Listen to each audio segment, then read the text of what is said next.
ഇൻഫാം നേതൃത്വത്തിൽ പരിസ്ഥിതി ദിനാചരണം മഴക്കാലപൂർവ്വ ശുചീകരണ പ്രവൃത്തികൾ നടത്തി. ഇൻഫാം മുണ്ടിയേരിമ ഗ്രാമസമിതിയുടെ നേതൃത്വത്തിലാണ് പരിപാടി സംഘടിപ്പിച്ചത്. ദിനാചരണത്തിന്റെ ഭാഗമായി മഴക്കാലത്ത് വിവിധ പകർച്ചവ്യാധികൾ പടർന്നു പിടിക്കുന്നത് തടയുക എന്ന ലക്ഷ്യത്തോടെയാണ് ശുചീകരണം നടത്തിയത്.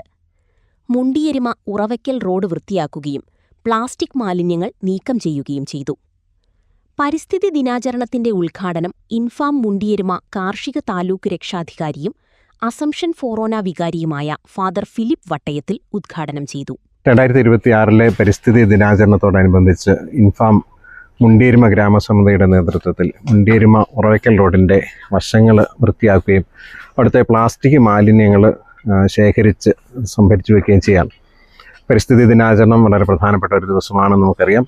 പരിസ്ഥിതി നമ്മളിൽ നിന്ന് വേർപെട്ടൊന്നല്ല, നമ്മളും കൂടി ഉൾപ്പെടുന്നതാണ്. പരിസ്ഥിതിയെ സംരക്ഷിക്കുക എന്ന് പറഞ്ഞാൽ നമ്മളെ തന്നെ സംരക്ഷിക്കുക എന്നാണ് അതിനർത്ഥം. അതുകൊണ്ട് ഈ ദിനാചരണം നമ്മുടെ തന്നെ സുരക്ഷിതത്വത്തിനും നമ്മുടെ തന്നെ നിലനിൽപ്പിനും അതിനെക്കുറിച്ച് നമ്മളെ ഓർമ്മിപ്പിക്കുന്ന ദിവസമാണ്. അതിൻ്റെ ഭാഗമായിട്ടാണ് കർഷക സംഘടനയായ ഇൻഫാം പരിസ്ഥിതിയെ സംരക്ഷിക്കുന്നതിൻ്റെ അതിൻ്റെ പ്രാധാന്യത്തെക്കുറിച്ച് അതിൻ്റെ അംഗങ്ങൾക്കും മറ്റുള്ളവർക്കും ബോധ്യമുണ്ടാകുന്നതിന് വേണ്ടിയിട്ട് ഈ പൊതുജന ഉപകാരപ്രദമായിട്ടുള്ള ഈ കാര്യം ചെയ്യുന്നത്.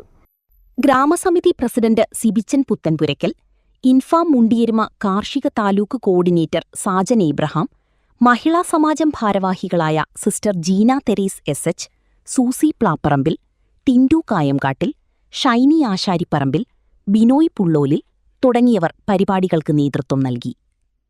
City vision Nedumkandam.